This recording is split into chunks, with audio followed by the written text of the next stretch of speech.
All right, no, you're not seeing things. We're back here for a little while on Sportswire Radio for round two. Going to talk about what's going on here in the world of the NFL, get into some Major League Baseball, a few minutes on whatever those people wants to talk about. And I'm here alongside to talk about some of those topics here with Mr. TBK, the Baltimore Kid. Victorious Baltimore Ravens last week. We'll see what they do against maybe the game of the week and maybe the game of the NFL playoffs here. Ravens Bills Sunday night. Also going to talk with Chris Bazaya, host of the Liftoff Jets in the New York MLB Talk and the Grim Reaper of Sportswire Radio. Looks like he could be a Grim Reaper. I heard he had a death to report about on Sportswire Radio, at least in his baseball podcast with Chris Bazaya, Rob Maraska. Fellas, happy Friday. How you doing tonight? Doing good. Doing good. Doing good. All right. Well, obviously, happy Friday to everybody. Certainly, a storm is coming. This polar vortex is coming this weekend. It'll last for a while. We'll see what it does. NFL playoffs, obviously, a hot topic. Major League Baseball. Maybe I'll get into the Hall of Fame. We'll see what else people wants to talk about. But Baltimore Ravens beat the Pittsburgh Steelers. I'll go with you first, TBK. And what's your opinions on Ravens Bills coming up here this Sunday, and how you feeling after last week's win?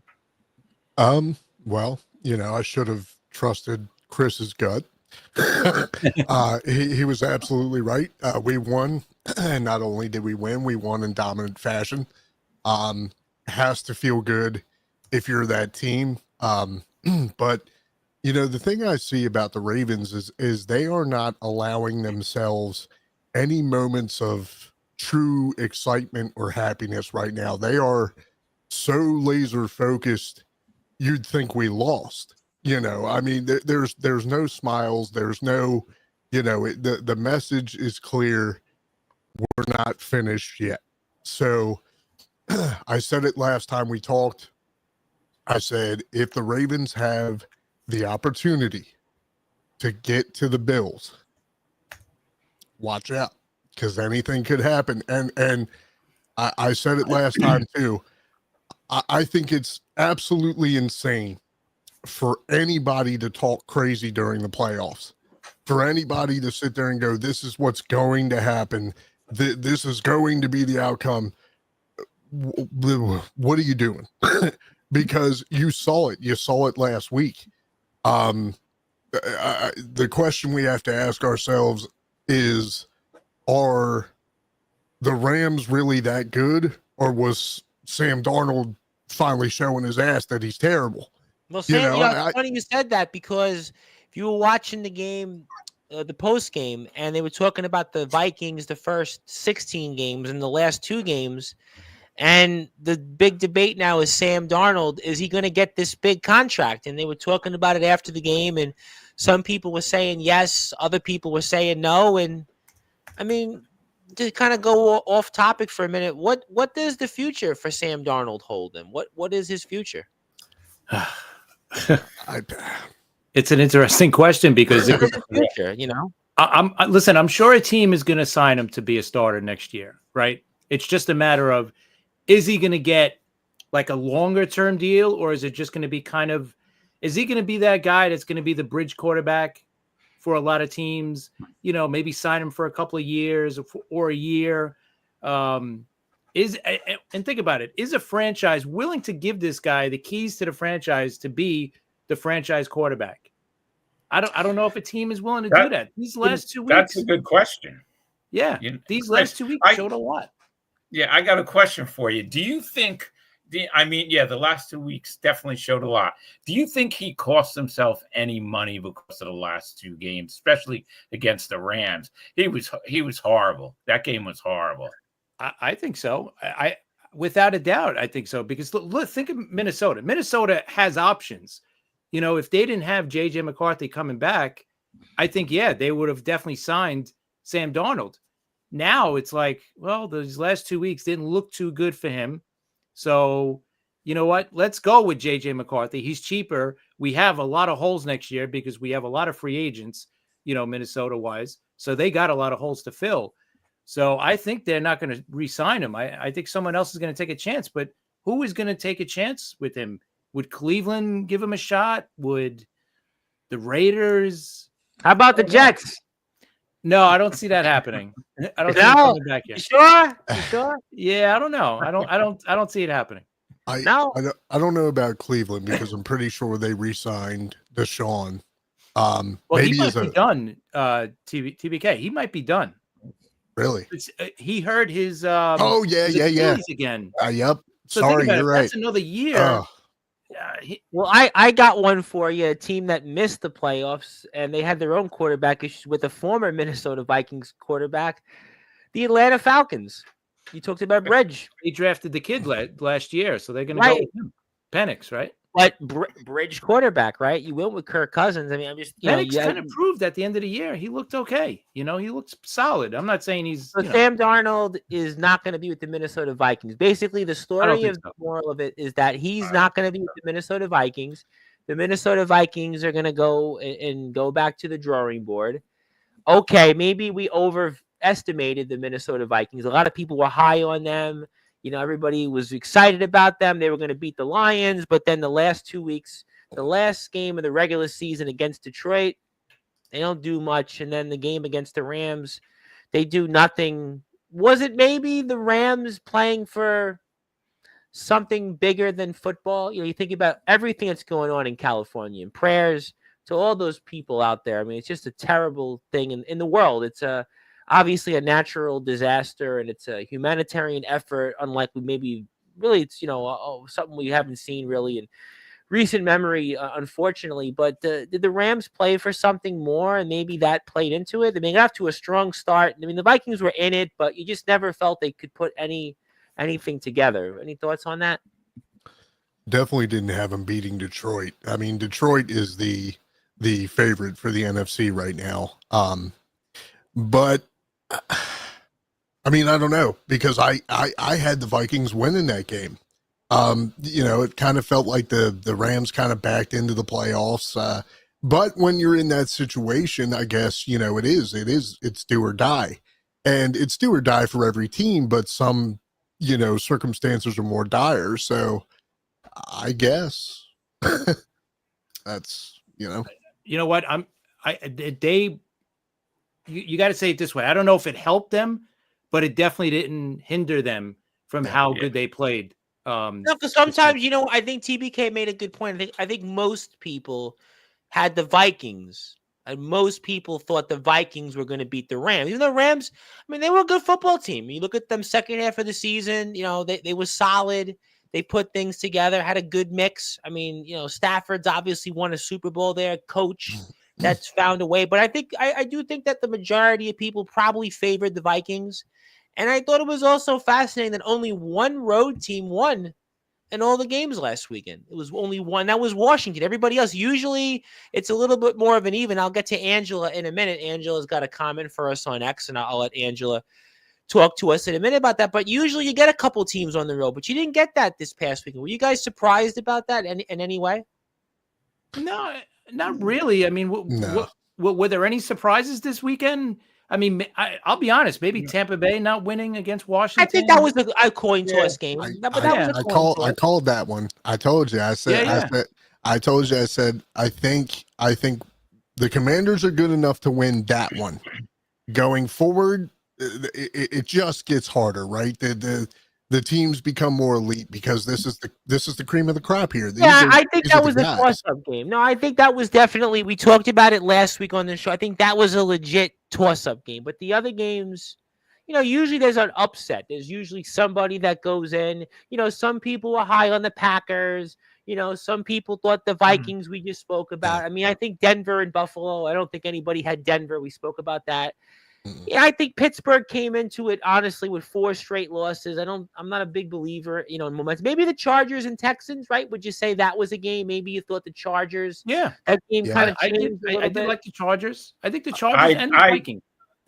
I picked the Texans for that game. So, all right. I honestly thought the Chargers had a real shot. Yeah, I agree with that. I mean, CJ Stroud, he found his stride in the second half, brought him back. I mean, really, I think it's funny that a lot of people are saying, obviously for obvious reasons, that all eyes, no matter what happens, are on Lamar Jackson. You know, if he loses, then, you know, oh, it's the same old Lamar. It's, I saw Stephen A put out the dumbest question I've ever seen. He was like, who has more pressure this Sunday, Josh Allen or Lamar? Well, obviously it's Lamar. I mean, he's got that Not stigma. by much, though. Not by much. Josh Allen has a lot to. Well, Yeah. the only reason I say is because he's got that stigma. He's got that monkey on his back that he absolutely has to get multiple off. time MVP, and hasn't And won he's there. great. And But- here's the difference between the two, too. Not to cut you off, but Yeah, no, you're fine. I think Josh Allen has had big games in the playoffs, Yeah, sure. right? Josh He Allen, went I mean, 2 years Lamar ago, Jackson has come up a little short a couple of times. I mean, so the thing is what I was alluding to is I think that more eyes should be on CJ Stroud. I mean, imagine, okay, I'm not a dreamer, I'm not unrealistic, but imagine if the Texans pull off the upset. Then all the Goodness eyes will be on gracious. CJ Stroud. Well, that's what I'm saying. I mean, hey, they made it to Mahomes. Yeah. I mean, come on now. And They Mahomes, played a couple years ago. let's be real. Mahomes is the quarterback to beat. Let me get to a couple 100%, of comments. 100%. I want to get Angela involved because she helped us get to the 1,000 subs. She's got a bunch of comments. She hasn't been here in a while. Hopefully, she's enjoying not campaigning, which I intend to not be campaigning at the moment. So let's get to a couple of her comments. So first of all, she had here the Chiefs defeat the Texans, Lions triumph. Well, it's the Commanders now, but I get the point. Eagles soar past the Rams, and the Bills edge out the Ravens. I'll go with those for her first post here first. Anything you agree with, disagree with? Chiefs over Texans is the first game. Lions Redskins is the Saturday night matchup. Right, Sunday afternoon is Eagles and Rams. And the Bills and Ravens is the Sunday night game. I'm sure TBK's got Buffalo. I mean Baltimore. And the other games, what do you think? Hold on. I and this might be a cop out. I'm waiting for somebody to be, oh, that's a cop out. I reserve the right not to say anything because, like I said, talking crazy during the playoffs it is crazy. You can't predict anything. Because I feel like if you sit there and you go, this is what's going to happen, and then your team turns around and gets bounced out, you look like an idiot. So I don't know. Anything could happen. I'm just praying that what I want to happen happens. Well, But I got one point on that game. Now, I know it's supposed to be very cold. They're talking about a lot of snow down in Buffalo. We're supposed to get some snow here. Who does that help more in a matchup like that? Obviously, it favors the Bills because they're course. used to it. That's their bread and butter is Actually, these winter games. I'm going to say Kansas City was it Cincinnati that beat Buffalo in the snow 2 years ago, right? Yeah. Cincinnati. Listen, Baltimore plays in the cold weather. We do. I don't True. think it's that much of an advantage. And you know what? When you look at both the teams, what running game do you trust more? Oh, If Derrick you get- Henry. Right. What- If it gets yeah. windy, if it gets snowy and all that, and they got to run the ball more and grind the game out, give me Baltimore's offense without a doubt with Derrick Henry Sure. over Buffalo with Cook and even Josh Allen running Yeah. the ball. So I think I don't know if it favors Buffalo, but I think it's kind of even on that side. It's Weather-wise. going to be a fight. It's going to be a fight 100%. It's a coin toss I game. don't even see this being. See, I've seen a lot of people saying that this game is going to be one-sided either way. I don't believe that at all. I believe this game is going to be so close. I agree. Is there It's gonna be a any? good game. Right? Is there any of these games that are one-sided? Or are they all coin Oof. tosses? I Anything? don't know. I don't- You know what? And the Buffalo Baltimore game, I think if it does go one-sided, it'll be Baltimore, beating Buffalo bad. I don't think Buffalo's going to beat them. I don't think Buffalo's going to separate them from Baltimore. Baltimore's offense is going to keep them in the game no matter what. Yeah. So Yeah. All right, I'll get to some more people. Let me get to Angela's next comment. She stands by her prediction the Chiefs and the Lions will be the Super Bowl matchup. Will you I mean, we're still a few ways to go She might about be that. right. Listen, Might. that's his. Well, she's got a chance. She's got a Absolutely. 25% chance. Yeah. Absolutely. It's very possible. That's probably the most logical matchup, the best odds of the matchup. So I don't blame her. That would be what I would call the Vegas matchup. Yeah. Well, because people want to see the Lions finally in the Super Bowl. Let's face it. TBK, you don't want to see this because you want the Ravens. He wants his Ravens in there. Hold up. I said I didn't say it on here, but I have said that I would love to see the Bills and the Lions. I think that we're going to find out. A team with a history of having 4 Super Bowl appearances and not winning any of them, with a potential MVP quarterback at the helm, and then the Lions, who don't know how to spell Super Bowl, who are that close. I would love to see that, but I mean, that's why I said, anything is possible. All right, and let me get to Angela's other comment here. The Chargers are the better team than the Texans. They might have been on paper, but they didn't win. It raised a question I heard people talk about, and obviously also thoughts go out to Jim Harbaugh. I think he had a surgery for an irregular heartbeat. I think I read something. He's about to have surgery, so thoughts and prayers go out to him. But is Justin Herbert a quarterback that can win in the postseason? He's now a couple of times he's been here the last few years. Chargers come up short. You know what? I think so. You know why? Because this team doesn't have really much weapons, right, on the offensive side, right? They got McConkey's a great receiver, but he's a rookie. Other than that, who else is on, the Chargers wide receiver wise or tight end wise that you're, that you're scared of? He's got no weapons. I guess doesn't have much of a running game. I guess people had the Chargers over the Texans because if you looked at the Texans, they kind of sleptwalked really through the second half of the season. They won 10 games, but who they beat? We talked about it last week. The Chargers, had some, good wins. They were a good team. They bounced back. And I think a lot of people I think that was the one game I would have said, you know what? I think that I would have had the Chargers. The rest of the games, I think Washington, Tampa was a pure toss-up. Maybe the Rams beating Minnesota as bad as they did, maybe that was a surprise. But the other matchups, I don't know if there was necessarily a spoiler or two there with it. Joe Dell has the Chiefs, the Bills, the Eagles, the Lions, and he's got the Chiefs and the Eagles, and he's got the Chiefs. So he's got the Eagles going to the Super Bowl this year. I'm with him. No, I hope that's what happens, but we'll see what happens. But listen, I think if Baltimore wins this weekend and Kansas City wins this weekend as well, I really think Baltimore is going to beat Kansas City and be in the Super Bowl. It's our time. It's there is no better time right now for Lamar Jackson to get it done. Yeah. Zay comes back. The offense that we've been able to build, it's like I said, there's no excuses anymore.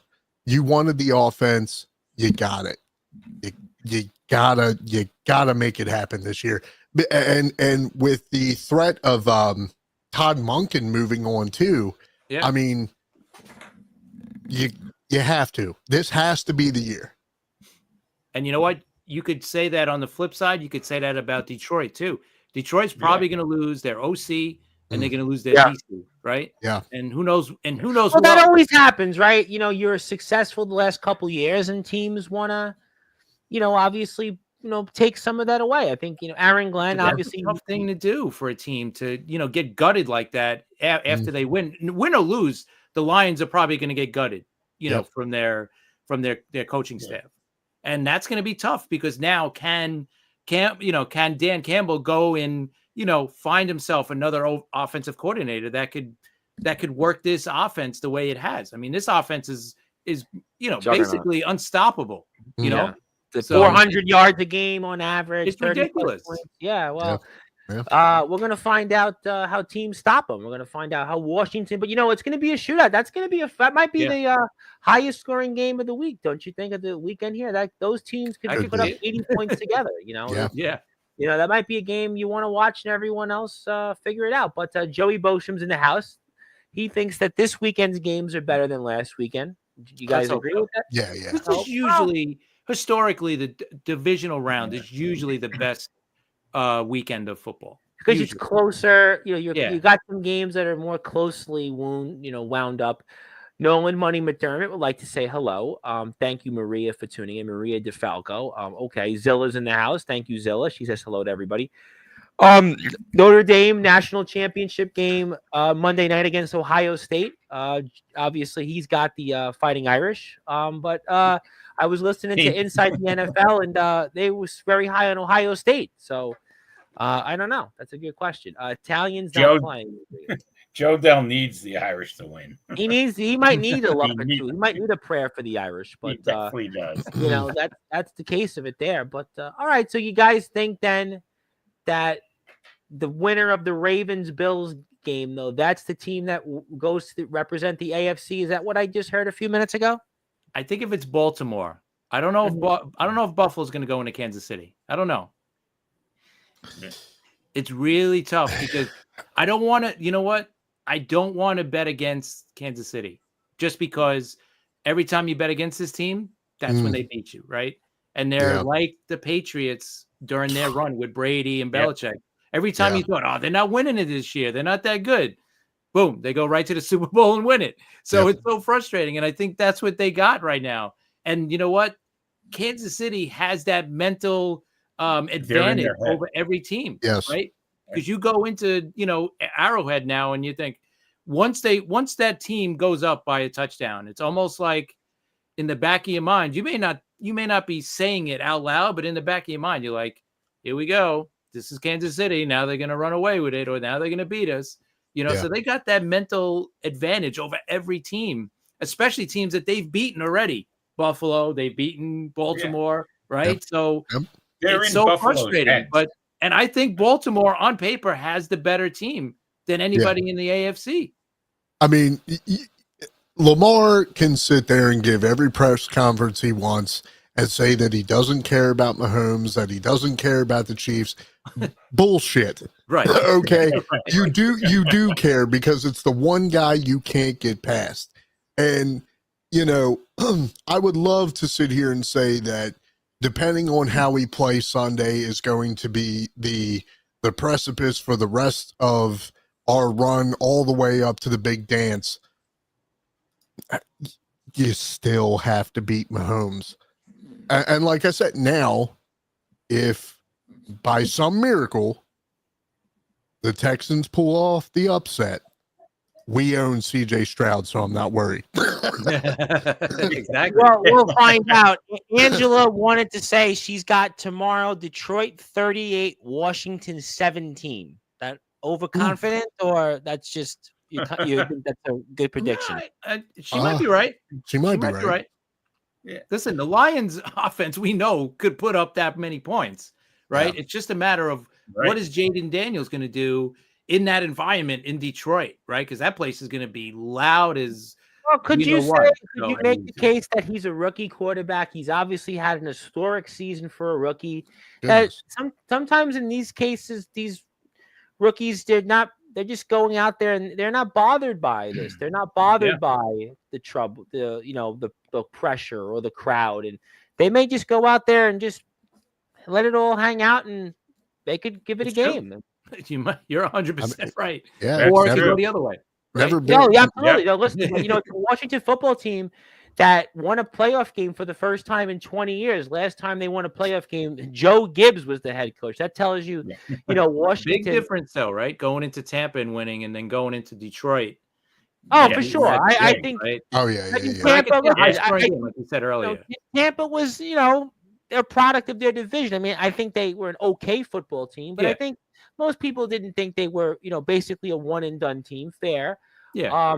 Joey Bostrom has Detroit 38, Washington 28. I think I think people would buy that. 38-28. I think I'd buy that. I think I would. Bang the Joe over. Dell says Mahomes is Mahomes the best scrambling quarterback ever, or am I missing? Absolutely not. That's Lamar Jackson. No. Lamar Jackson all day. That Lamar Jackson is known for keeping plays alive. Plays that absolutely should die. I've even seen Josh Allen pull off a couple plays like that this year. Mahomes, he does have some legs on him, but the scrambling QB in this this era, absolutely not. No way. And didn't Lamar just break the record, right? Most rushing yards by quarterback. So yeah, 4,000 yards, insane. Yeah, it's crazy. Well, we'll find out. We'll see here. Who else we got? Maria, thank you. Also, one of our buddies, Hillbilly Tilly, is in the house. So I would send him a link. I hope if his internet's okay. He says he's got the Eagles and the Ravens in the Super Bowl. The Super Bowl for the Birds. The Super Bowl for the Birds. There. I'll take it. Think about that? There? That's an interesting. I like it. I've heard a lot of people say it's going to be a Bird Bowl, but it's like I said, I can't. I want it to happen, but I just have to wait and see. You know, there is a point to be made in that Kansas City's got the 2 Super Bowls in a row. They've won 3. They've been to 4 Super Bowls in 5 years.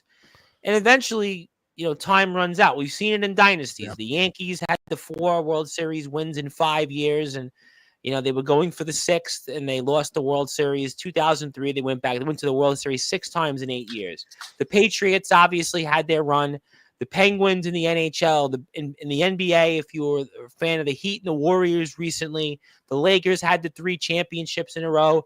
And the Chiefs are obviously fighting against history. And then you've got Detroit, that's the best team. And historically, sometimes the best team in the conference doesn't always go out and team that represents your conference. And I mean, maybe that does play into that, or maybe the Eagles and Ravens are just the best teams in the conference. What do you guys think on that? I think on paper, I think the Eagles and the Ravens got the 2 best rosters in the NFL right now. Mm-hmm.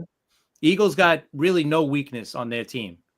But can they go, if they win this weekend, can they go into Detroit and stop that offense in Detroit? Like if it was in Philly, I'd feel 100% more confident. I still feel confident that they can beat Detroit, but I also know Detroit. But it's Philly and Baltimore. Is there a similarity? Because you think about it, Philly goes to the Super Bowl 2 years ago, loses. Last year, get off to a strong start and collapse. A lot of questions were pointed toward coaching staff, players. Then you had the Ravens, which had the best team in the league, and they go out and lose in the AFC Championship game to the Chiefs at home in a game that really, you know, was kind of gift wrapped to them. So maybe in a way you could look at and say that those 2 teams, they're playing for something. And sometimes that's hard for anybody to overcome in sports. They're playing with vengeance. You know, the IMF was here yesterday with New Year's vengeance. And these teams both are kind of similar in the fact that they're playing for vengeance here right now. And think about the pressure real quick for Kansas City. We're not talking about them yet, right? But think of the pressure Kansas City's got on them. They're going for 3 straight Super Bowls, something no team has ever done in the Super Bowl era. That's got to be on their brain. I don't think so. I think they are so used to being here. This is spring training for them. They are so used to knowing that when this time of year comes around, they're going to be there. So they just have to not fuck up. Sorry. Yeah, no, but they just have to play their game. But sometimes that creeps in. Like I totally agree with what you're saying. So I'm not saying you're wrong at all, right? But you're doing something that no team has ever done. Yeah. And they're going to be if they win this weekend, next weekend, the storyline's going to be to Kansas City. You're going for 3 in a row.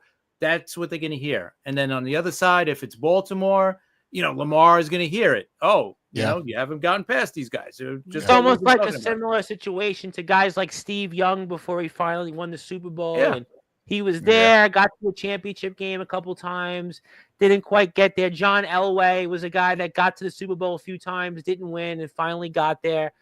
We got the winner of the AFC title game wins this Super Bowl. Ooh. Maybe.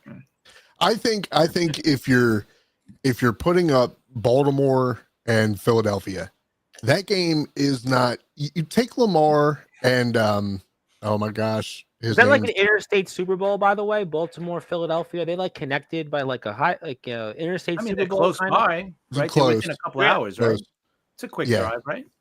Who, Yeah, who it's is- not bad. It's not a bad drive. who's the quarterback for the Jalen Eagles? Hurts. I'm sorry, Jalen Hurts. Jalen Jalen Hurts. Hurts. Yes, thank you. Yeah. You take Lamar and Jalen out of the game. I think that game is the battle of the running backs. Saquon and Derek. Good Lord, you like whoever. If they make it to the Super Bowl, it is whoever is able to shut down the other's run game. Yep. Totally agree. And 100%. thank you, Best 575. You can give me a follow on Twitch. I don't really promote Twitch, but we're on Twitch. I'm almost at 50 followers on Twitch, so that's always fun. So yes, I'm on every night, and I'm on YouTube at Sportswire Radio 6579. Joe Dell has got this. I'll hedge TBK and Chris. Nor every player on the Chiefs has been to the big game, but the ones who have will light up the locker room for the rest. Meaning. I'm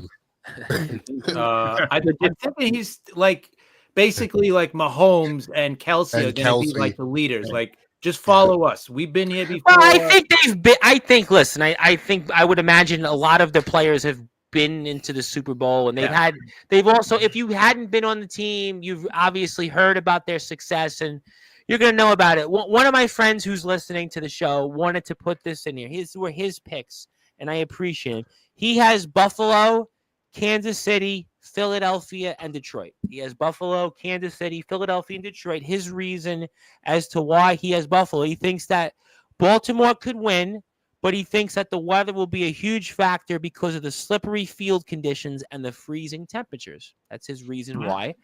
I mean,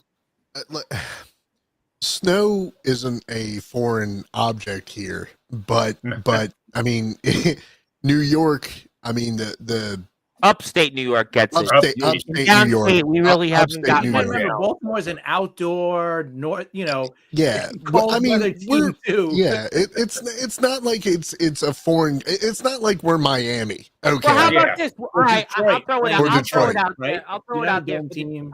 I see we have people in the chat. We appreciate that. I'll throw it out this way. Last year, Chiefs and Ravens, right? It was rainy, right? It was a rainy, miserable day, right? Weather-wise. Yep. Would you rather play in a rainy conditioned game, or would you rather play in Buffalo on Sunday with freezing temperatures and snow? What would you rather play in? Ball's going to be slippery in rainy conditions. It's going to be miserable. Can't see, foggy, or you're playing in the dark in the snow, and It's you gonna be miserable. Yeah, that's if you It's ask like pick my if you death, ask right? It's like, how am I going to die? Am I going to Pick your die poison, by 1,000 right. cuts, Pick or your am I going to poison, die right. by Yeah, a pick your shot? poison. You know? if you ask any football player, snow is football weather. I mean, again, there can't be any excuse. Oh, it was too cold. Oh, the field was slippery. Oh, my arm hurts. Oh, my elbow's out of joint. You get play. Just play to win. That's end all be all. This is it. All right, let me get to a couple of other people. Let me get to Joey Bostrom. Joey, hope you're warm out there, and good to see you. He's got Kansas City 30, Houston 17. All right, I can see that. He's got Philadelphia 31, the Rams 19. Okay. Doesn't give the Rams as much of a chance. And he says the Baltimore-Buffalo game, he can't pick yet. He can't pick it. Which I think I don't blame him, man. I don't blame you. I'm telling A lot you, of I people think Baltimore's going to win, but I think it's going to be a tight game, man. It's going to be a really good one. It's going to be It's going to be a great game. It could go either way. And you know what? Josh Allen, if he how does it affect his legacy if he doesn't win a Super Bowl? He's got to win a Super Bowl. Well, both guys got to win. Him right? and Jackson, they both Well, got him to and win. Jackson. guys got to win. I mean, Absolutely. you know, they both like I mean, again, we've said multiple times, MVPs are great, but they're not a ring. And for Josh, it feels like Josh is always fighting behind Lamar because Josh has had fantastic seasons for the past 2-3 seasons, but he's still not Lamar. I mean, it's like I said, I feel like the dynamic here is very strange because if Lamar doesn't win, then it's same old Lamar. If Josh doesn't win, then it's like, oh, he just had a bad game. All right, You let know? me get, I hear I what got you're some saying. more. I Let know. me get Yeah. some more comments. I actually got some, and I want to give them out. Joey Bosham said he would rather Yeah. play in the snow. Yeah, you know what? I think about. I think most people would rather, because it's you got a little more humidity in the air. You're probably wanting to move around. You wanting to run around. You know it's already off the bat. All right. Ron Franklin says hello. Ron, obviously, condolences on your Packers. He's here, though. Thank you, Ron. Also, Hillbilly Tilly, Hurts and Barkley versus Jackson and Henry would be a hot Super Bowl. Barkley, by the way, could have had the rushing record. They didn't play him. I mean, obviously, it was kind of a controversial thing. Eric Dickerson was a happy man. But that's an intriguing way to look at it. Joey Bostrom wants to also say, I do think it's Lamar's time, and he has to win this game more than Josh. Yeah. Kind of. Yeah. Let's be honest, right? You know why? Yeah. Here's the difference too. Josh Allen don't have 2 MVPs. Yeah. Lamar Jackson does, right? Yes. Right. And Josh Allen, I think, just from what I remember the last few years, I think Josh Allen has had better playoff games than Lamar Jackson. 100%. Right? So I mean, last year's game wasn't great. And the championship game that Jackson had. All right, I'll give you that. The game, but it could just change like that. What was the game in 2020? Right? Was that the game? Was it against Tennessee that the game they played? Was it Houston or Tennessee? Right? The division, was it the divisional round? Was it Houston? Us versus I think it was the Titans. Yeah, I'm pretty sure it was the Titans. 2020, but 2019 that was not a great performance. So he's had a few of them. Let me get to some more people. I love Allen, but the Bills just don't have the roster to beat Baltimore. Which you can look at it and say, in one sense, look at who Buffalo played in their division this year: Miami, right? Jets, and you had New England, which is even worse, right? Whereas Baltimore played Pittsburgh multiple times, Cincinnati, which finished strong. So you played teams that were, and you had a schedule of other teams you played, right, throughout the season that were good football. And these teams matched up, right, early in the year, if I'm not mistaken, right? It was 35-10. Baltimore beat. Yes. How much is that an advantage? Baltimore beats Buffalo 35-10 early in the season. Does that matter, or it's so long ago that it doesn't matter? No, it doesn't matter at all. And the reason why it doesn't matter, and I was actually just about to bring it up, is because the Bills were not at full strength. We are playing this Sunday a fully healthy Buffalo Bills team. Yeah. The narrative, look, if you're Lamar Jackson, right, and you're making this run, you want to be able to say that you won the Super Bowl beating a fully healthy, strong Bills team. You want, if you're Lamar, like I said, if you get CJ Stroud, I wouldn't be worried. But if you get Mahomes, you want to be able to say that you beat a fully healthy Kansas City team.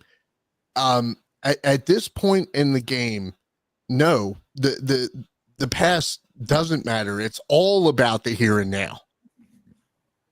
All right. I have another comment I'll read off. And let me get to this. Domes are for, yes, thank you, Joe, for letting me know. I just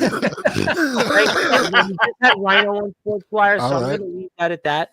Let me get to a couple comments, and I'll come back to Angela. Kansas City will crush Houston. Eagles will win big.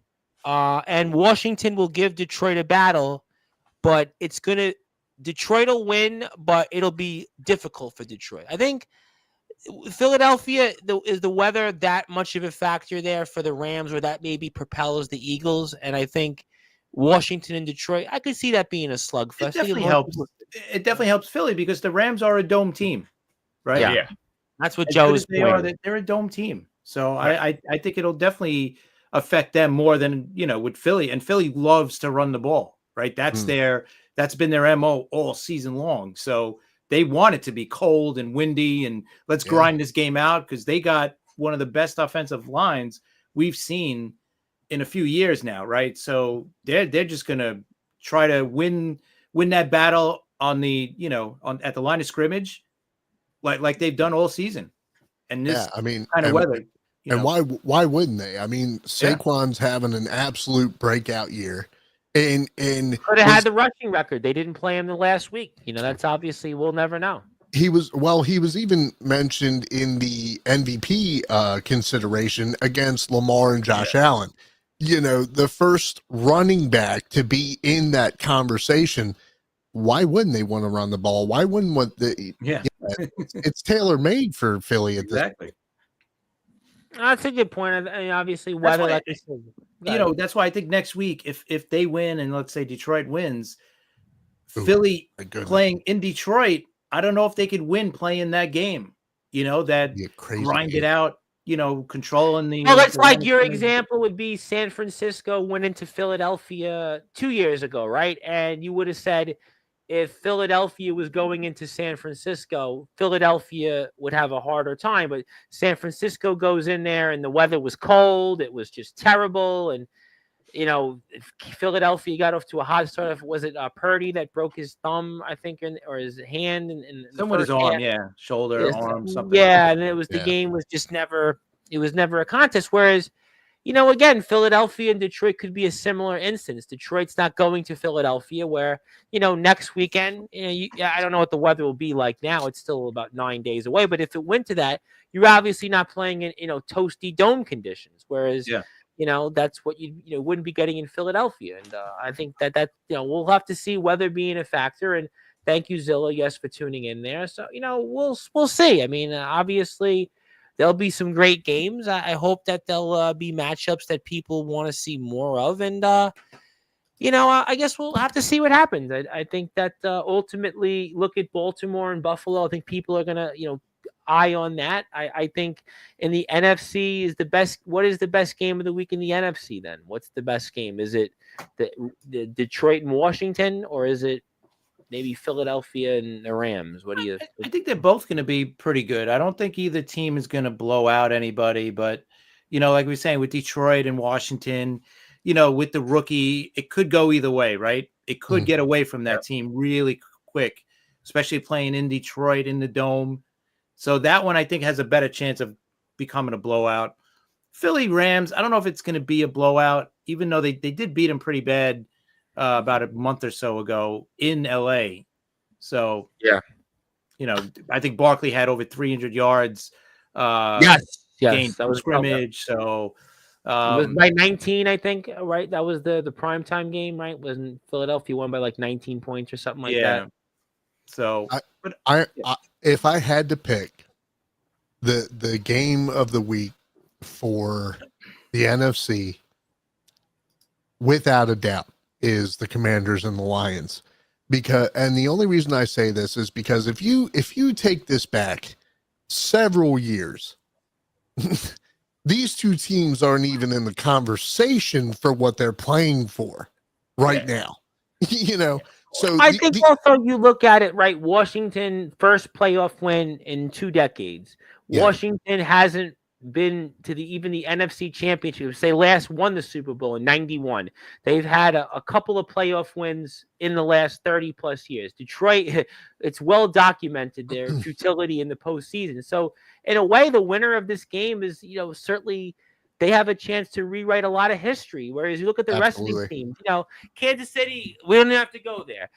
Houston's had some playoffs. I know they haven't quite had the major playoffs, but since they've come into the league, they've obviously playing in a weak division helps, but they've had a number of successes. Look at the Rams, right? Rams recently won a Super Bowl. Eagles were in the Super Bowl a couple of years ago, won it in 2017. Then you look at, Baltimore and Buffalo. Baltimore's won a few Super Bowls, but they've been a perennial playoff team. Buffalo, I know, hasn't been there since, the 4 Super Bowls, but they've been a perennial playoff team. So you're seeing a lot of these perennial teams. But you look at Washington and Detroit, those are 2 teams that they don't know what it's like in recent memory. Certainly Detroit more so than Washington. Washington was once upon a time a premier franchise, but, they win here. Rookie quarterback. You talked about CJ Stroud writing a story. How about this quarterback here in Washington? Team hasn't won this many games in 30 plus years, wins a playoff game on the road, and could go into Detroit and win. And then, who knows from there? You just never know Yeah. sometimes. You see that all the time. Look at the Giants. Those couple of years they win the Super Bowl. They were wild card teams back into the playoffs. Sometimes you see this where teams just get hot and they get hot at the right time. Maybe that's the time that you look at for these teams. I don't know. We'll have to find out. I mean, we'll certainly find out. But I guess we'll talk about a few other things here real quick. Hall of Fame is coming up. Alonso not signing. I ain't going to spend much time on the Mets. I don't know if these audiences really care for the Mets talk right now, but I see the Dodgers did sign another player, which I find fascinating here. Who else do they sign? Is there anybody else? Hopefully nobody else. I don't want to put rules on it, but one team gets every player. I mean, it's almost like, should we just take the Los Angeles Dodgers and everybody else play against them? And this wasn't a money thing either, right? It wasn't no. So it had nothing to do with money. I think they're just more comfortable playing on the West Coast. The players from Japan. And obviously, did he know about? Did he know about the wildfires? I mean, was he notified about that? I would hope so. He talked. Do you think he talked to Ohtani? I mean, he should know about the wildfires. I was just gonna say, for Derrick Henry, the appeal to coming to Baltimore was playing with Lamar Jackson. If you put it on the Dodgers spectrum, I think it could just be the appeal of playing with Ohtani. Absolutely. Yeah, absolutely. You're 100% right. Yeah. Playing with him, and then you got Yamamoto too. Yeah. Two Japanese players. Yeah. But I mean, it could go the other way too, because if you want to kind of set your own star out there and set your own path, you go to a team that doesn't have a Japanese player, maybe. I don't know. It was fascinating. You guys on your podcast, which is the New York MLB Talk, you can hear it here at the link below. We'll play it throughout the weekend. You were talking about Toronto. Toronto was in the running. They offer him money. They're in the running yet again, and they come up short. And the Dodgers get another player. And I just, in a general sports sense, I don't think I've seen anything like that. I know the Yankees were getting a lot of players at one point, but they didn't really get them to this degree. You look at what the Dodgers have done. They get all these players, and they get them. It's almost like lock and fist, almost hand over fist. They get them. It doesn't matter. And I'm not saying there should be regulations. I don't think that's the case. I think they're the Dodgers at this moment, but I haven't seen anything like this in sports. I know the Heat, yes, they had LeBron, the big three. The Warriors had Kevin Durant, but it wasn't to this degree. Yeah, you got Andre Iguodala. You had certain players come in. Even the Bulls back in the day, but it was only 3 players, Jordan, Pippen, and Rodman. The Dodgers have 7 of these players. They're 7 or 8 of these players that you look at, and they've got them in some way or another. I don't know. Just as a sports fan, it's almost like if this team doesn't win the World Series next year, the head should roll, right? I think the Japanese players, though, because Japan's closer to the West Coast also, so that might have something to do with it too. It's a crazy flight from Japan to say New York. I mean, it's how long is that flight? Is it 18 hours, 19 hours, or longer? Yeah, something like 19 hours. But it's not really for the player, right? The player's not going to go back to Japan, during the off season, but not during the season, right? Yeah, but family, it's just. I mean, they all go to the Dodgers. They're not going, and the Toronto Blue Jays were a team that was looking to spend money, and they come up short yet another player. I don't know how. Is it really the taxes? Is it the weather? I mean, I think they got just as bad taxes as New York does, right? That's what I'm. It's a little worse. No, it's a little worse in Canada. It gets complicated with their contracts. And think about it too. Right? So they have to pay more to compensate. Think about Sasaki with the endorsements. Any endorsements from Japan are going to go to Ohtani first, and then Yamamoto. So he's getting the third, the third level of endorsement. You put him there with Freeman and Betts and or Hernandez, right? Is re-signing all these players, and it's it's everybody else. Let me get to this, Joey. I'll get to Joe Dell, then Joey Bostrom. The real question is interpretation of a rather large baseball. The interpreter. Will the interpreter have a baseball card collection? I guess. I mean, I You think never I'm know.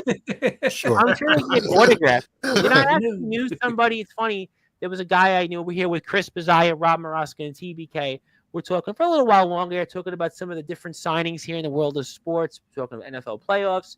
Thank everybody here for tuning in. If you're on Sportswire Radio, hit the like button for us, hit the sub button for us. We'd appreciate it very much. And give the guys a follow on X, Facebook. We shared the link. Also, Instagram. Thank everybody here for tuning in. My name is the Reverend Tom Bryce. You have voice figuratively. Literally, we're all sports matter and all wrestling matters. But, you know, there was a guy I know, and he was saying, you know, he was somebody he knew who worked in Yankee Stadium, and he got like all these connections, and he had like all these autograph balls and different things. He just had a certain pull. So that's a point here. But I guess I will bring up Alonso. Joey Bostrom wants it.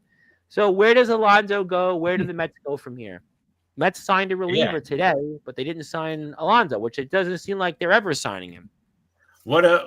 Things changed pretty fast since me and Chris taped the show with Alonso, right? Yep. We thought he was going to the Mets. Alonso really messed up by not taking the Mets offer in 2023. That was 7 years, $158 million. Okay, that was before Stearns was there. That was He's never going to see that money again. No, he's not going to see it again. He made a stupid mistake. He bet on himself, and he had an awful, year last year. His walk year was terrible. Let's face it. It wasn't not great. Yeah. But let's face it. And who does he hire? Boris. And what's Boris? Boris is greedy. Boris wants his players to go for every last penny, no matter where they're going to play. He doesn't care if they play in Siberia. As long as he makes his money, what does he care? So right now, look at the position Alonso's in. They made an offer to the Mets for a 3-year offer for I guess about 90. What was it? About 80 million or something like that.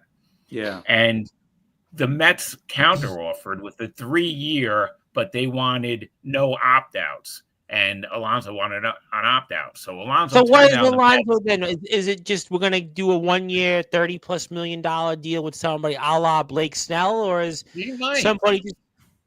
He might. They're talking Toronto. Where he goes. Yeah, they were talking.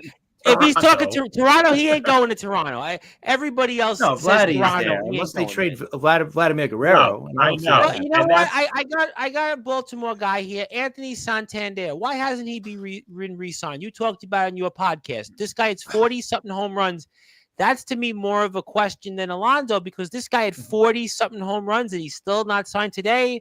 In a matter of 5 minutes. And not by the Orioles. Why not? But why not anybody else? Today, in 5 minutes, it's going to be January 18th here in New York. And this guy hasn't re-signed. Spring training, pitchers and catchers report in 4 weeks. So what gives? I would love to believe that Baltimore has honored his request to finish his career as an Oriole. But, I mean, if no one else is biting on him, a guy who is absolutely a clubhouse leader at this point. He's a veteran. He again, like you said, 40 home runs. Yeah, 40+ home runs. Yeah. Maybe they're honoring his request. Other than that, I was just going to say, I mean, I don't know. I mean, there's no other reason I can think of why you're not picking up a guy who swings a heavy bat and produces. Well, I mean, that's, it's a big question. I think Alonso asking for a lot. Teams are not willing to give him that much. Yeah. Maybe teams think like that was like his career year. He's never going to hit 40 home runs again. Yeah, but we see this all the time, and not just baseball, but all sports. Guys have a big monster year, and they get the big deal. But this guy is not getting the big deal. Okay, Alonso, you want to say, like Rob brought up, he didn't have a great season. Okay, all right, I buy it. I could buy it a little bit. Conforto saw this with the Mets, saw this with Blake Snell. He doesn't re-sign, sign to the end. Okay, I get it. But this guy, Santander, had a monster year. Team goes to the postseason, still young, and a free agent still. And today, in 3 minutes, is January the 18th. Yeah. I don't know. It doesn't make – even Alex Bregman is still out there. I don't get that either. I think these guys are just Kyle asking for too Tucker much. just re-signed with the Cubs, right? He did the 1 year. Yeah. Kyle Tucker, I saw.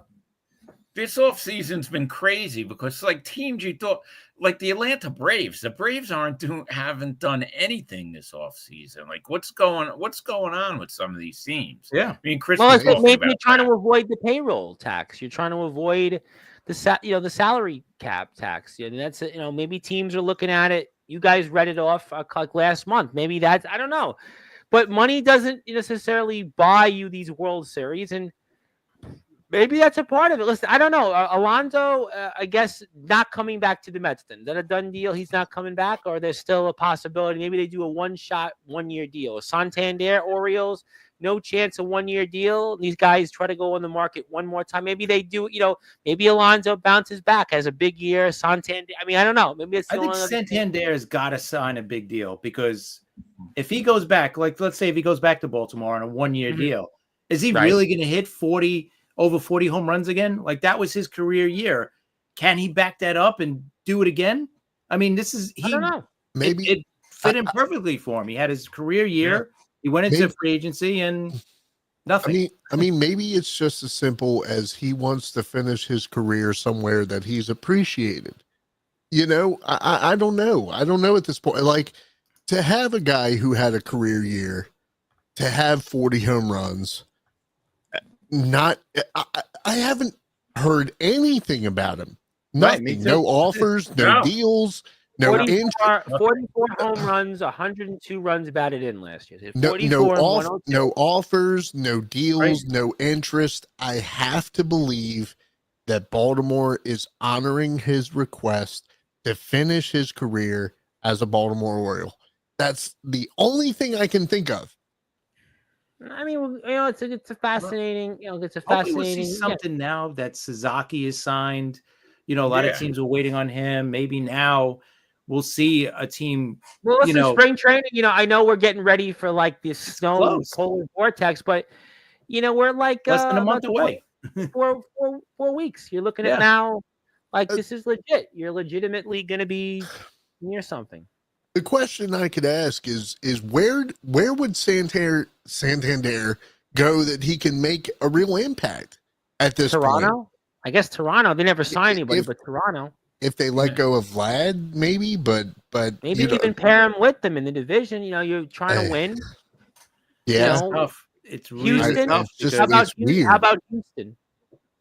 Oh, Houston. Yeah, they haven't brought Bregman back yet. So I mean, the Giants signed everybody. Though maybe the Giants will find room for him. But the Giants are like Toronto, I mean, but the Giants sign players. No, Toronto doesn't. Yeah. The Giants. No, you can't say they're Toronto. The Giants, though, it's amazing, right? That nobody wants to go to Toronto. Yeah, I don't know. I mean, they've had success. They've been to the postseason. They won a couple World Series. I mean, like at their history, they're not. The Pittsburgh Pirates, of the last 30 years, they've been to the postseason. They've had some success, back-to-back championship series last decade, playoffs a couple times the last few years. I mean, won a couple World Series in recent times. I mean, they've had some big players. I don't know, but they're not going there. I mean, the Sacramento A's seem like they have better luck. The Sacramento A's, but they're the A's now. But I don't know. You know what? I gotta the A's. Let me get to Joey Bostrom. Joey's got a comment, so I'll let Joey ask one. I'm surprised about Bregman as well. Here's a question. Verlander last season with the Giants. He's talking about the 1 year, $15 million deal. I guess the same deal as Charlie Morton. You guys talked about that on your show, I believe, last week. I mean, Verlander signs a 1 year deal. I mean, it's not bad. I was like, I think we were talking about it, Rob and I. Yep. Listen, if you're signing him to be your number 4 or number 5 starter at this stage of his career, that's not a bad deal. I mean, $15 million for a guy who's 3,000. But his ERA was almost closer to a touchdown than a field goal. So do you feel like he's going to turn? No, it's legitimate statistically speaking. Yeah, so you're right. But now he's going into a pitcher's ballpark, so that might help him a little bit. Listen, it's worth the risk for the Giants. I think it's worth the risk for the Giants. But who knows? I think you correctly said it. I think you both correctly said it last week. If he's the back end of the rotation, not the front end, I'm Yeah, okay with it. If he's the front end, you're wasting my time. Exactly. Joe Dell, like that happened like what 50 years ago. Like I think people have About played that. in Toronto since. I mean, there's been plenty Yeah. of people that have said that. Joey would like to say, thank you, Joey. The A's are going to Yes. be a problem next year. Yeah, I think. Listen, they've made some moves. They're in a division that they probably could be competitive, and you don't know what Seattle is going to be. You got Texas and They'll Houston. definitely be in it for the wild card all year, I think. Yeah, Well, I think everybody so. can And be in it in baseball. they're selling out that stadium too. Oh yeah, that's really hard work. Was it not? What's the capacity? 9,000. No, I think like No, 14, right? We said 14 or 15,000. so it's over Well, let me 10, get- like 10, between 10 and 14. But listen, Yeah. they couldn't do that in Oakland, right? Right, exactly. Well, all right, but Oakland. Thank you. We talked. I remember we talked about that with the Pinstripe Chronicle guys years ago when we first went to the live video. But I mean, listen, in that no one was going there. I'm not talking about the Oakland, whatever it's called, or if it exists. I mean, they weren't going there. The place was a dump, and they lost the Raiders, they lost the Warriors, and they lost the Athletics. And maybe that tells you the place is not safe to go to. Maybe it tells you that there are other things. I think that's a part of it. Whereas, they're going to Sacramento, and all right, we did 10,000. 10,000, yeah. It's the new thing. What are they there for? 2 years? Is it 2 years they're there for? 2 years in Oakland? Yeah, Sacramento. At least two. They're Yeah. there Yeah, for at 2 least years in Sacramento. You know what? It's a novelty. People are going to be like, oh, I'm going to a baseball game. It's one of those things. I'm sure they'll do well with it. Angela wants to give a comment. She'd like to say, let me read it off. Let me reshare it. Thank you, Angela. She was enjoying the show. And we'll move on to a few other things. She said, I really enjoy the show. Thank you, Angela, for tuning in. We appreciate you. Follow Angela on X, Angela Pink 2020. She comments, I'm sure, about a lot of things politically. Although we do sports, but I appreciate her sentiment on many things. We appreciate her support over the years. It's actually my 6-year anniversary doing this with Sportzwire in all forms next week. We'll probably do a few things for it. Thank you, Angela, for your support. I appreciate that. Thank you for tuning in.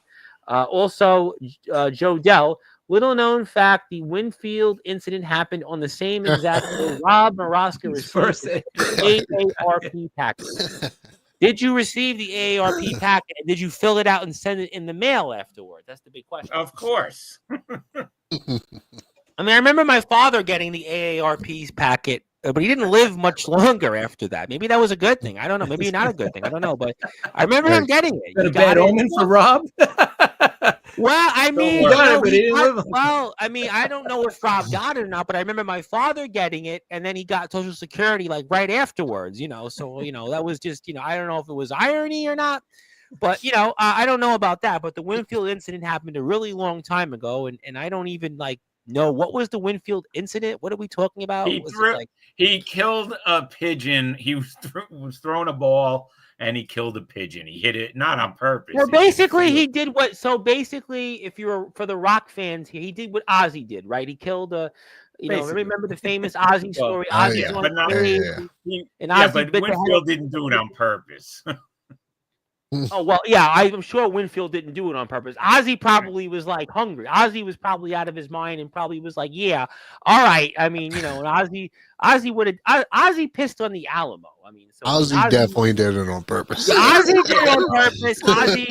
Ozzy did, he pissed on the Alamo. That's all you have to know about Ozzy. And then Ozzy, there was a story I just heard. It was real quick, and we'll move on.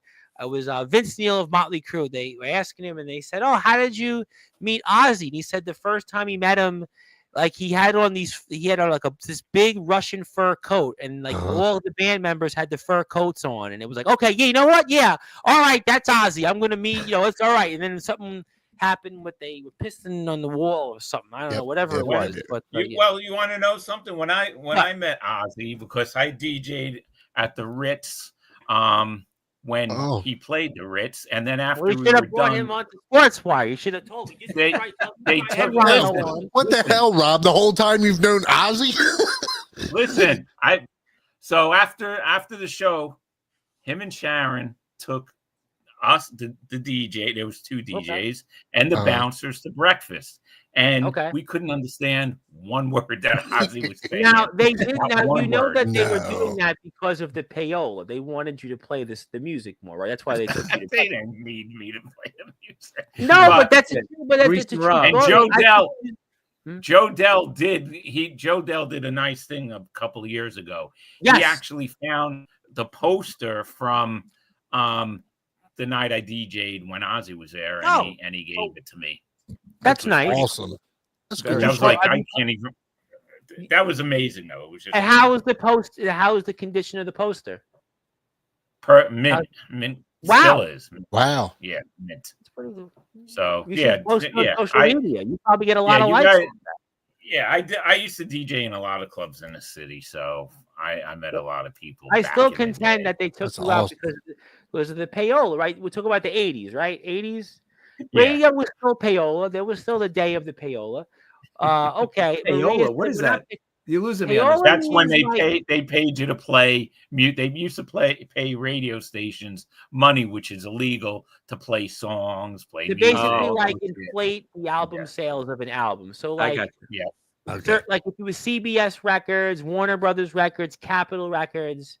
See, I Right. took music theory in college, and this is one of the things that came up was like music record labels. I know I'm not going to talk about baseball at this point anymore, but they, they were talking about. It's interesting. People like to hear it. I see people are talking about it. What you do is if you had an artist, whoever it was an up and coming like Bob Dylan. Right? If you just saw the Bob Dylan movie, right, the label would spend let's say $100,000, right, and they say here you go, and then they play the song from the album, and they play it 50 times in a day, so people would subliminally know. I got to go out and buy that album. Even if they didn't like it, it was just a way to get ahead. Maria, we're not picking on Ozzy. You have a right to tune in and tune out. Nobody's picking on him. Had an old newspaper article from the following day that actually said it was a prop, but the story changed later. You have two of Ozzy's books. That's good. Yeah, he wrote a couple books. They did. Thank you for that. He did. But I'm sure Ozzy had a ghostwriter, which is not a bad thing. I'm sure he needed it. Rob DJ'd the show that became the Shout Out the Devil. Is that true? Oh, wow. Yes. Wow. Yes. That's awesome. Very That cool. is true. That's pretty cool. That's actually, interesting that you DJ'd this. So this is talking about 1983, right? Motley Crue, 1983. Yeah, that was 83. Yeah. Okay. Rob, Mets aside, I've gained so much respect for you. The DJing about the That's Motley funny. Crue, shout out Yeah. the devil, That's awesome. I will say though, Motley Crue went really downhill after that. I know they had more success. I Yep. know they, Yep, but yep. their music to me like really, it went downhill like right after that. I mean, Dr. Field was okay, but it was Yeah, I like Dr. Feelgood a it lot. was okay. It It wasn't was bad. good. It Yeah. was good, but I Yeah. think they never. I think their musical, peak was "Shout Out the Devil." I think it was "Too Fast for Love," "Shout Out the Devil," Sure. and they're signed. Yeah, it was pretty cool though. So you knew they were going to be big, Motley Crue, or no? Did you know they were going to be big, or when you played the album, what'd you think? Did I? I knew that. I knew that they were going to be. Like, Okay, I'm just asking. All right, well, yeah, no, because I used to run. I was general manager of a college radio station too, so I used to get everything ahead of time, and I used. Well, I to remember press here, release if you're in albums. I don't know if it reached out by you that far, TBK, depending on where you are, but there was a station called WSOU, which is Seton Hall Radio, Yes, and they were like, they would play like up and cut. They were like the metal station. They would play like all the up and coming bands. I mean, I remember like my dad listening to WSOU, and I remember it was a big deal. WSOU was like the up and coming college. Everybody was like, you got to get on SOU. You got to get on SOU. They were like, really a What were they, legit. like 89.5 or something, or 88? Yeah. Something like that, right? They were definitely in the Okay. 80s. They were like in the 80 something. It was definitely like the high 80s. It wasn't 90, but it was like if you got the reach, you could get it here. You could definitely get it here on Staten Island, get it in Brooklyn, but it was a big deal to get them because they would and they would interview the artist, and he said it was Speak of the Devil. Not Shout Out Speak the of the Devil. Yes. Okay, well that was just an Ozzy live album. That was none. Yeah. Really to write home about. Okay, Oh well, no, listen, that was great. and also I could tell Joe you guys. Bell. I could tell you guys stories Yeah, about what well, I saw.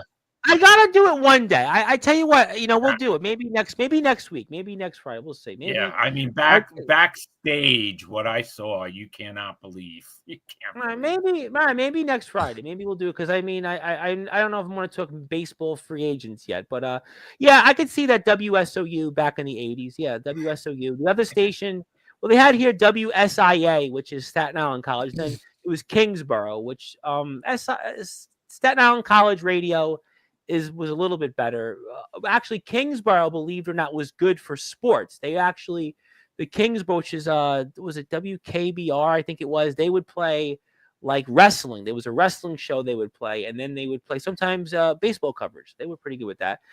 Thank you, Joey. Yes, get that work. What do you say? The work grind? Was it the grind flu or the work grind? You always say. So thank you, Joey, for tuning in. But we did have some fun. Let's get to some closing thoughts.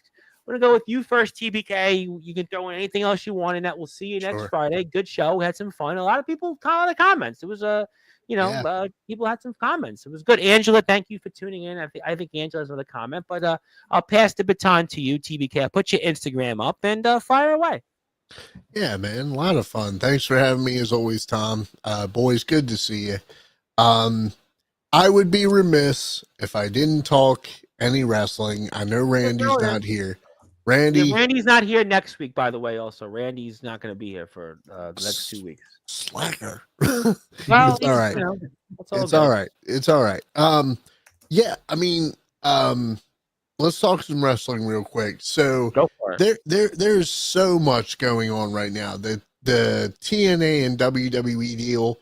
Yeah. Signed a multi-year deal. I mean, that opens up so many possibilities, and it's almost like the WWE's version of the Forbidden Door, I guess you would say. Yeah, I mean, AEW and TNA during COVID had sort of some, but it wasn't to this degree. I mean, they had sort of, a Christian Cage. It was Christian Cage. I think Kenny Omega went back and forth, but it wasn't to what I think even this Sunday, right? Genesis is being combined into the NXT show. So you're seeing it already right off the bat. Yeah, it's being pushed hard and good on them. I mean, TNA and NXT should be working together at this point because, I mean, you got the Hardys who are coming to the end of, respectfully, should be the end of their career. At this point, it's good to see WWE working with other companies instead of, trying to be just the ultimate powerhouse. So good on them for reaching out and working for a company like that. The other thing, let's talk about Penta, right? Yeah. His debut. Man, I have seen so many things back and forth, negative and positive. What people have to understand is that Penta is no longer in AEW. He's no longer in Spot Fest land. He is in the big, well-oiled machine that is WWE. The machine. That was the line. The most important word you just said, machine. That's the machine. It is what it is. And, for multiple sources to put out that he had heat because his promo went too long on a network where the show no longer has any time constraints. Okay, so if it were that big of a deal, they would have made it that big of a deal. Okay, we know that the show ended 30 minutes early, but that means that also the show could have gone 30 minutes longer. Okay, if they really wanted to get in everything that they were supposed to get in, or whatever the case may be, they could have done it, because this is Netflix. It's not, They don't have USA. a TV network that's running the programming at 11:05. Yep. I've got to be off. I've got to work a deal to get them out 5 minutes later. It's if I wanted to be on till 1 o'clock in the morning, I could go on. The They only thing could. I'm contending with is the union fees to own the building. That's the only other thing they would be contending with, but they're not contending with a network that says you got to go. Absolutely. So if the complaint is that the show ended too early, I mean, the show could have gone longer. There's no in between now. They gave a man who is grateful to be there his time. Let him have it. Let him have his family was there, his daughters, his wife, his sister. Like, let him have his moment. And I think for these certain companies, or not companies, I'm sorry, these certain outlets to try to besmirch or smudge that moment that meant so much to him is just insane to me. Because, like it or not, AEW may be a place for people to collect a big paycheck, but if you are a wrestler in any company, trampoline, backyard, indie, I don't care. The absolute pinnacle has been and always will be the WWE. Let that man have his moment and leave him alone.